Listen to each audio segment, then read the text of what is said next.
Money Sausages? It is Money Sausage. Today we're going to be talking about, should you be renting or buying your first property when you become independent or when you first graduate college? Now, this is a thing that you can hear so many miscommunicated things or very contradictory things across the message boards, on Reddit, wherever you may be looking. Now, the reality of it is you need to look at what your financial situation is. Now, hold on. You may be sitting there and going like, what on earth are you talking about? Well, here's the thing. When it comes to first graduating college, you're not going to have a lot of money for a down payment on the house. You may not have a very secure job, or you may have a secure job, but it's not paying, thousands and thousands of dollars every month. You may just be making, a smaller amount, an entry-level income, pretty much is what I'm getting at. And that income may not allow for you to put a down payment. Now, luckily, in the U.S. at least, you can put down 3% in your main residence. So if you go to take out a mortgage, you can put 3% down. So that means you can buy a whole lot more house for what you can save up. And yes, it sounds like a good thing, but you have to pay mortgage insurance, and that makes your mortgage, your monthly payment, a lot higher. So it may not be worth it. But here's the thing, is if you look at your finances and you say, okay, I'm a bachelor or a bachelorette, and it comes time to get your paycheck and you need to move somewhere after college to go work on site somewhere. Well, seriously look at your monthly income, what it takes, what you're coming in. And there's something that I love using, and it's called Smart Assets. And it's just a website, or it's called Smart Asset, smartasset.com. And they have something called a paycheck calculator. You put in where you're going to be moving to or where you live currently, and it'll tell you how much your take-home pay is with taxes. So that way you can actually figure out how much your monthly income is. Now, if you're making, $3,000 a month, that's okay. That's a very entry-level job, and you can live off of that. Now, there was a video that came across my page a couple days ago, actually, and it was Grant Cardone sitting on stage doing a public speaking, and he was asking all of his audience members, how much do you make? How much do you make? And one person said, oh, I make 1.6 million. And he goes, how can you live on that? Another person said, oh, I make 150K a year. He goes, how can you live on that? And now, to his credit, he was trying to get at the point that being wealthy sets you free, but ultimately also the truth sets you free, and that is more important. So the truth of the matter is if you're first out of college and you can't afford a 3% down payment on a house, you don't have enough reliable income or enough savings to cover a year's worth of mortgage, don't buy a house. Rent. Find a cheap place to rent out and just go and make your monthly payments, and that way you can have a little extra money when it comes to the next year.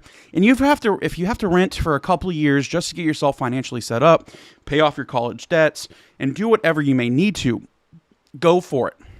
Because yes, ultimately real estate is a really good thing to start investing in, but if you don't have the money to invest in it, don't. That's the reality of what financial truth should be, is if you don't have money to put into the market or put into real estate, don't do it.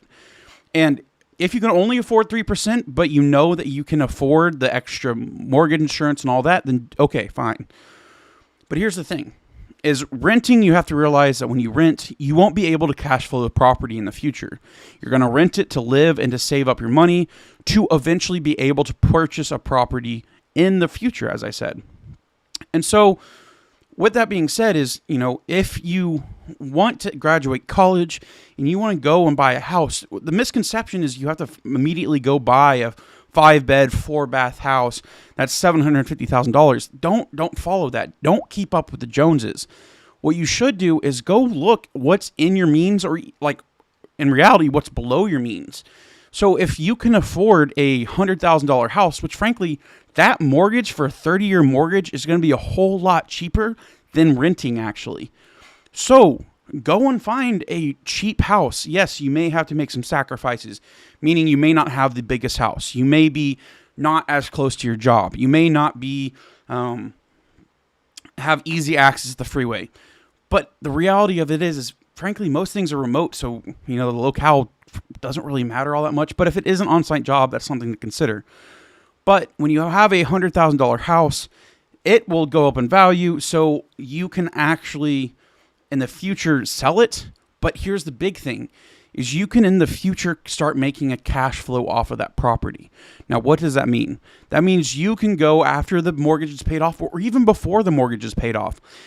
You can start renting that out to other people. Now, why is that beneficial to you?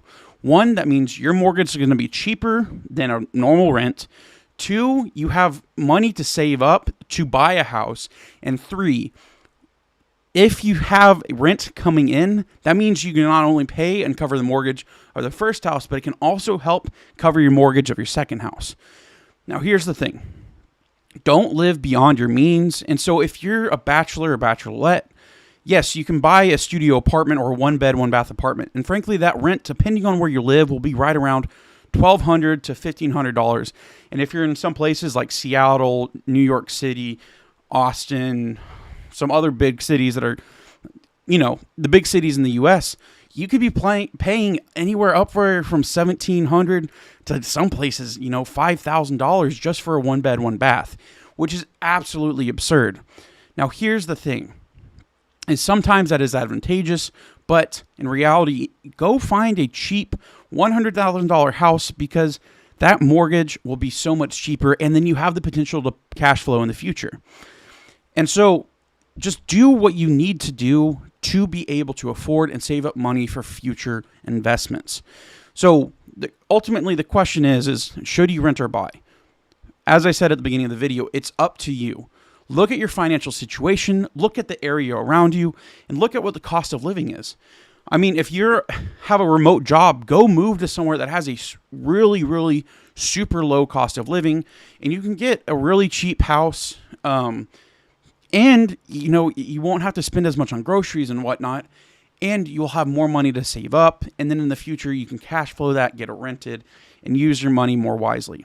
So if you go listen to, Grant Cardone, and some of the other financial YouTubers and financial influencers, they will say, you need to buy property, and you need to be investing in property, and you need to have it cash flowing immediately and all this stuff. Now, yes, you can do that. You can buy a duplex and put a mortgage on it. But in reality, the only way you can do that is if you can afford a 20% down payment, because investment properties, you have to pay the 20%. So only pay for what you can afford. And know that in the future, even if it's a smaller house, and let's say you get married, you have kids, and you slowly need to start expanding, slowly expand the house size that you're buying, and then start cash flowing the properties that you previously lived in.